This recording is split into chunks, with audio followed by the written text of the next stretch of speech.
you from the Hudson Media Group studio. This is Talking Politics, and I am New Jersey's premier award-winning journalist, Top 50 Latino as voted on by the Latino Spirit online magazine, certainly the weapon of mass disruption in Garden State media, the people's choice, and the people's voice, and without a doubt, the most handsome face that runs the place. Yes, it is me, Fernando Uribe.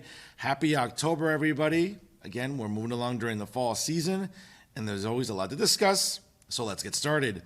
Here's what I'm thinking about right now. Now, ladies and gentlemen, I have to tell you that I'm going to try to keep my composure during this opening monologue here, but it's going to be difficult because whenever it comes time to talk about Hoboken Mayor Ravi Bala, I just can't help but laugh. So bear with me here, and I'll try to keep it together for all of you. But certainly I want to thank John Hines, the editor of the Hudson County View, for his reporting on this story.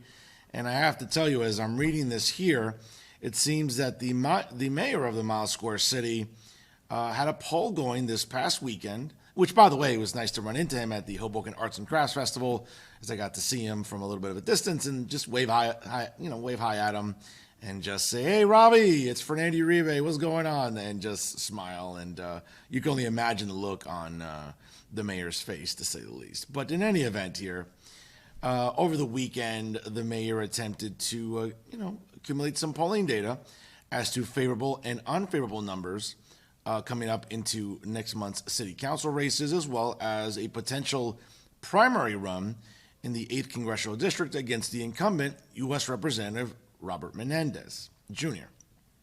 And what's interesting to me here, and I'll just sort of go some information here. So the poll is essentially looked to identify the favorability and unfavorability of Bala, U.S. Representative Rob Menendez, and the majority of the city council candidates. Now, the favorability of President Joe Biden and former President Donald Trump was also tested in the polling sample.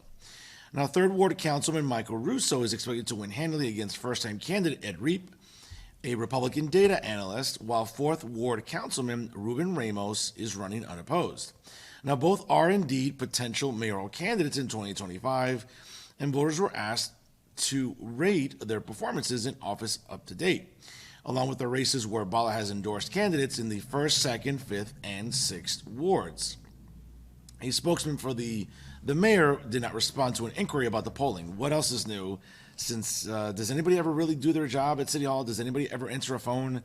Does anybody ever return a message at City Hall? I seriously doubt it. But ousting 2nd Ward Councilwoman Tiffany Fisher, another mayoral hopeful, and 6th Ward Councilwoman Jen Giattino is generally seen as a tall order, while 5th Ward Councilman, Mr. Charisma himself, Phil Cohen, a key Bala ally on the council, is expected to be in a competitive race against Liz Urecto, though he remains favored. Now, the 1st Ward is more of a crapshoot, since 1st Ward Councilman Mike DeFusco is not seeking a 3rd term. Now, Bala has endorsed rent-leveling board chair Rafi Cordova and is running against administration critic Paul Prezzano and former City Health and Human Services Director Leo Pellegrino, hypothetically leaving the door open for a December runoff. Now, folks, again, you can sort of, again, great reporting by John Hines, as always, a member of the Pinnacle here in Hudson County. But let me just say this about Ravi Bala. And, if you ever had to look up the textbook definition of a snake and someone who is, super politically ambitious, it's Ravi Bala. Okay? Let's be honest, folks. While the indictment news came out about the senior United States Senator, Bob Menendez, many people look at Rob as particularly vulnerable. I would say he is not. He's a guy that in the short amount of time that he's been representing the 8th Congressional District, Rob's done a very good job. Now, Rob and I certainly will have, our policy disagreements and certain philosophical ones as well, based on the differences that we have with our political ideology. All right, but again, what you can always rely on with me, ladies and gentlemen, is to be, philosophically consistent and intellectually honest. And that's the case here, because Rob deserves a 2nd term. He's been working very hard since taking office. Again, folks, think of it this way. Think of all the chatter, think of all the scrutiny, think of all the hate, think of all the vitriol that Rob Menendez endured while running in 2022. right? A lot of people thought, well, the incumbent Albio Sires chose not to run for re-election. Instead, would be, serving until the end of his term, and then subsequently would be running for the mayoral seat in West New York in 2023, which is what ended up being the case. Did anybody face more scrutiny during this election cycle locally than Rob Menendez? Right? Yes, many people thought, well, is this a legacy seat? Is this nepotism? We heard all the vitriol online, right, folks? I don't have to rehash it, okay? I don't have to revisit this, okay? But I've gotten to know Rob personally. I've interviewed Rob on my other shows, specifically Real Talk with Fernando Uribe via Jersey First TV, which, by the way, you can check out every Monday night, live at 6 p.m. via jerseyfirst.org/TV. But I've had a chance to talk to Rob both on and off the record, and he's as down-to-earth a person as you'll ever meet. He has big shoes to fill. Remember, it's the seat that his father once occupied many, many years ago. So, of course, without any doubt, Rob has some expectations that have been levied on him. But I can tell you right now, again, as someone who is an educator and is graded for a living, let me just say this. If I have to grade Rob Menendez, I'd give him an A. Despite all the scrutiny, despite all the online vitriol, Rob has just gone to Washington, D.C., and he's done his job. Okay? To say nothing of the fact that, obviously, with the ongoing drama concerning his father being indicted once again, Rob has kept his composure, he's kept his poise, and he's kept his character, which is something that, quite frankly, Ravi Bala has none of the above. And I don't mind saying that out loud. And the reason I say that, folks, it's not because I'm looking to be blasphemous or looking to take shots at Ravi's character or lack thereof of having one. But these are the facts, folks. Ravi Bala is the same virtue singular, okay, that will never let any political opportunity slip through his fingers. Now, again, you can't knock the guy for that, but have some awareness, Ravi, okay? You're basically just there because Don Zimmer chose not to run again. And in 2021, you basically won because nobody really stepped up to challenge you. And this is where I take people like Ruben Ramos and Mike Russo to task. What are you waiting for? Okay? You've had plenty of time to challenge the mayor, okay? And for whatever reason, you've chosen not to. And I keep hearing all this chatter, 2025, maybe Ruben Ramos and Mike Russo will finally take that next step and dip their toe into the water. Don't bank on it, folks. They're very comfortable on their council seats. And again, this is not a slight at Mike Russo or Ruben Ramos. I like them personally. And to the best of my knowledge, they like me. But folks, I have to call this as it is.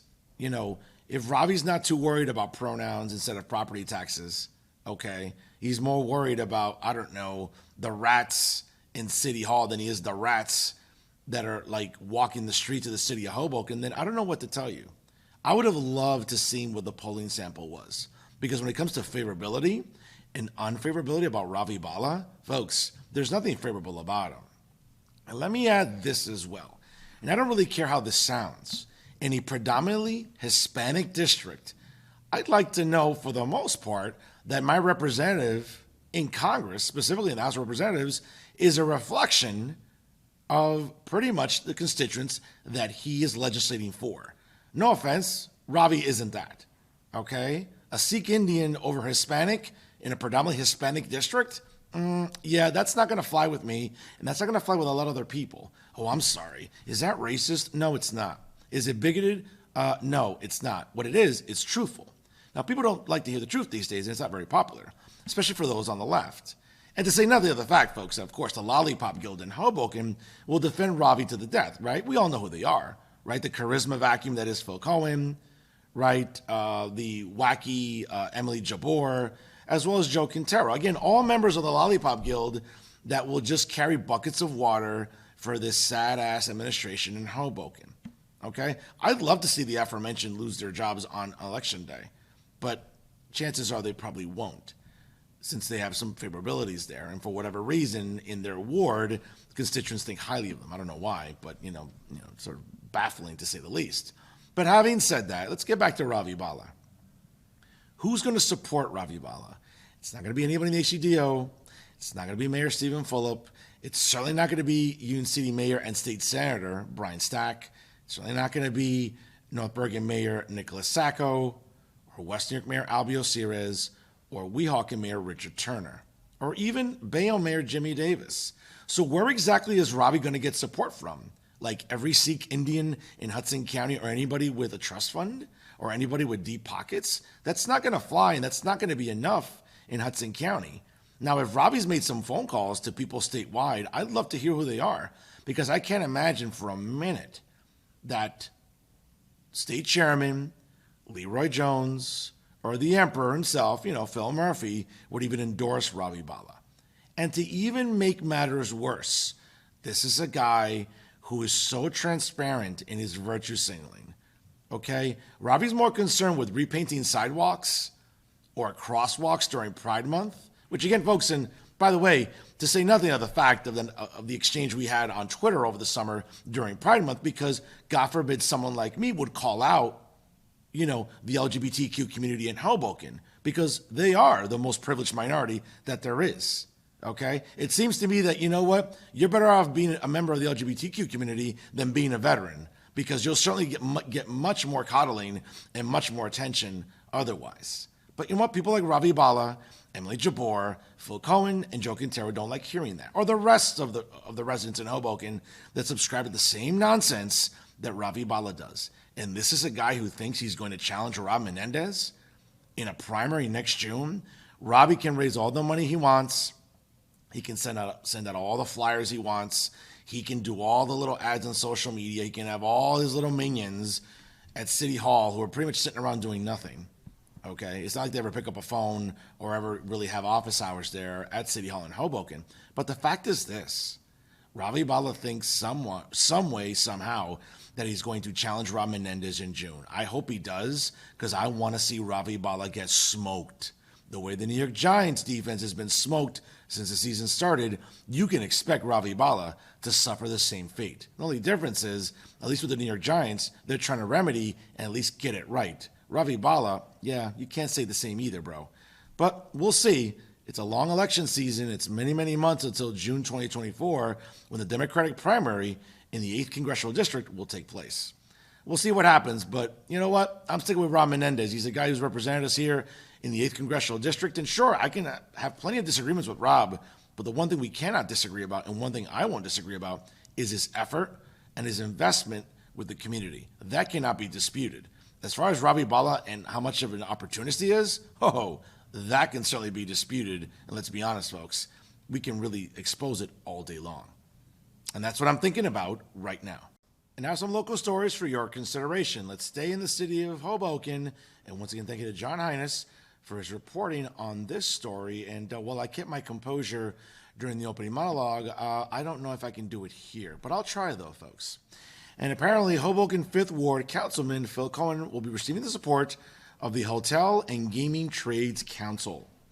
Now, again, going into his re-election bid next month, Hoboken 5th Ward Councilman Phil Cohen, the charisma vacuum, as we all know him, has received the support of the Hotel Gaming Trades Council for his re-election. And according to the HEC President Rich Morocco, quote, he says, "We are so proud to be supporting Phil in this re-election campaign. The past 4 years have presented unique challenges, to say the least. At each term, Phil has proven his commitment to improving the lives of working families in Hoboken. He's been a champion for our members. We have supreme confidence in Phil and will be doing all we can to make sure he stays on the council." The HECC represents approximately 6,000 members in northern New Jersey and just backed First Ward Council hopeful Ravi Cordova, who also asked Mayor Ravi Bala's endorsement. The group has also come out for Bala and at-large council running mates in November of 2021, although they also backed Rob Menendez in the 8th Congressional District in 2022, which could make for an interesting dynamic, with Bala expressing interest in challenging Rob Menendez for the primary seat in 2024. Now, Cohen, the only member of the mayor's ticket to get elected in 2019, sadly, is seeking a second term in a nonpartisan November 7th election against Liz Orquetto in a key matchup to see who will have council majority in 2024. Folks, who really thinks that endorsing Phil Cohen's a good idea? Okay, have you heard this man talk? Right? Have you seen interviews with him? Folks, my iPhone, okay, has more charisma than Phil Cohen.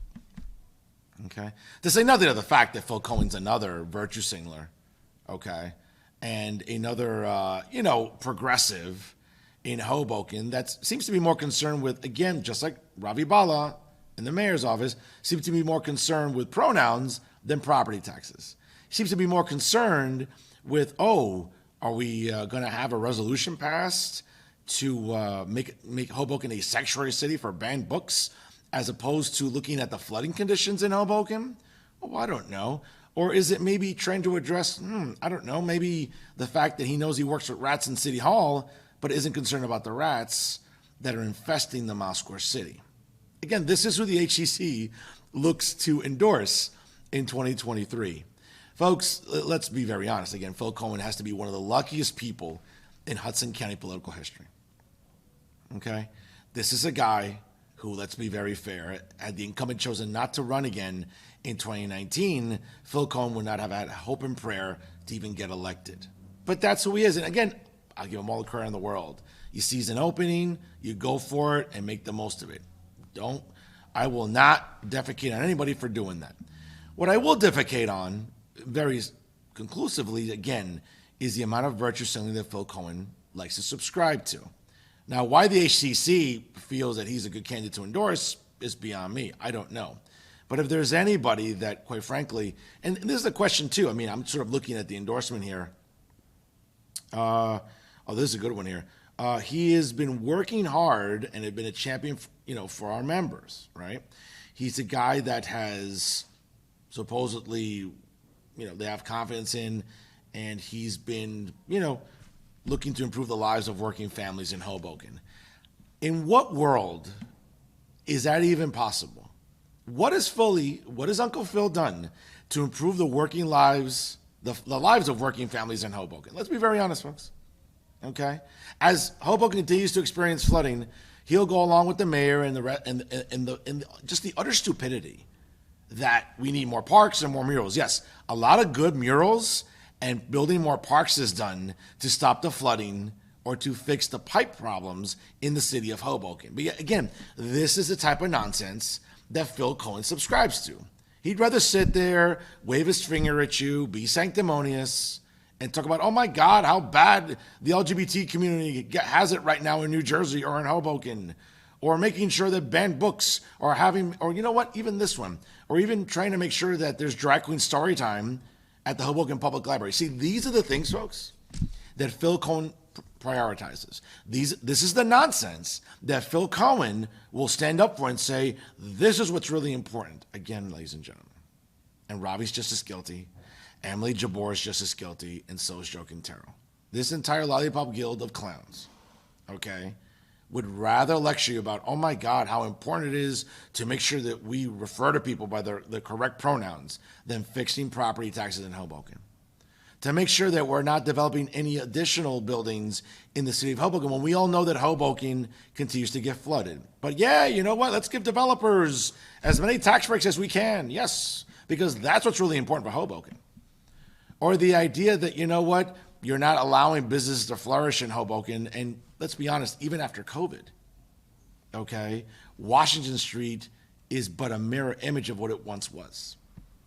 Okay, or the idea of fixing parking. This is the premise here that's aggravating about people like Phil Cohen, and that's what makes him so unlikable and easy to pick on.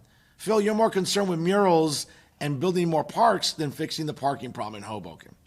Okay, you're more concerned with, again, making sure that we repaint all the rainbow crosswalks, not just during Pride Month, but the other 11 months of the year, instead of focusing in on how much Hoboken has been gentrified and how lifelong Hoboken residents can no longer afford to live there. But that's what you focus on. Okay? That is today's modern progressive folks. They want to lecture you all day long. I'm just even surprised, since they're so about making Hoboken a sanctuary city for banned books. I'm just surprised that Phil Cohen hasn't just come out outright and be like, yeah, let's make Hoboken, a sanctuary city for illegal migrants, right? That are flooding our borders, every hour of the day. Okay, I'm really surprised. Okay, he seems to be that type of progressive.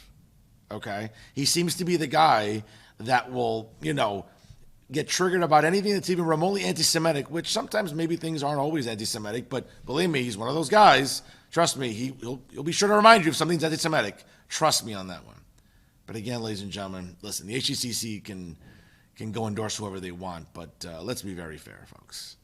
He's a symptom of the bigger problem going on in Hoboken.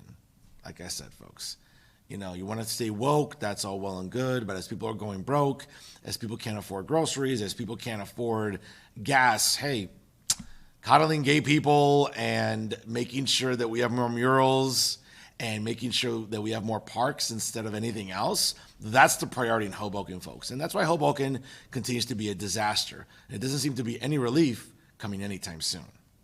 Let's move on to Jersey City, and thank you to Ron Zetlinger from the Jersey Journal for his reporting on this story. Now, apparently the AMC theaters at Newport Center Mall have indeed reopened after the recent infestation of rodents and rats has indeed been resolved. I don't know about that one, but according to his story, the theater reopened this past Friday afternoon, 3 days after they were closed for what city officials called a rodent infestation. Now, quote, a follow-up inspection was performed today at the AMC Theater and determined it would open immediately. Jersey City spokeswoman Kimberly Wallace Scaloni went on to say this week.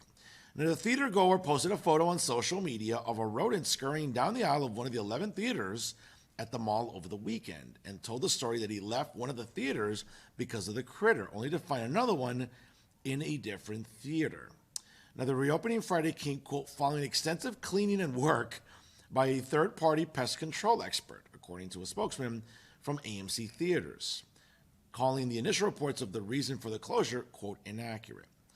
As a result of the mouse found on a trap, the health department required AMC to cease operations and begin remediation treatment. This theater receives regular checks and service from a pest control vendor, and AMC is working closely with the mall to conduct even more deep cleanings later this week. Folks, I have to tell you, I try to avoid going to Newport Mall whenever possible. Yes, it's nearby, and yes, I can't believe that people still paid to park there. I mean, you can just drive across the street to the ShopRite and the BJ Wholesale Club and just park in that parking lot and walk a few blocks. Believe me, for a lot of people, they could use the exercise. Okay? Having said that, listen, if I ever go to Newport Mall, maybe it's during the holiday season for some last-minute Christmas shopping because I really don't want to, endure the traffic on Route 17 to drive to Paramus or endure the traffic on Route 46 to go to Wayne and hit Willowbrook Mall, respectively. Having said that, folks, does anyone really believe in this? Okay. Newport, have you ever walked through that food court at Newport Center Mall?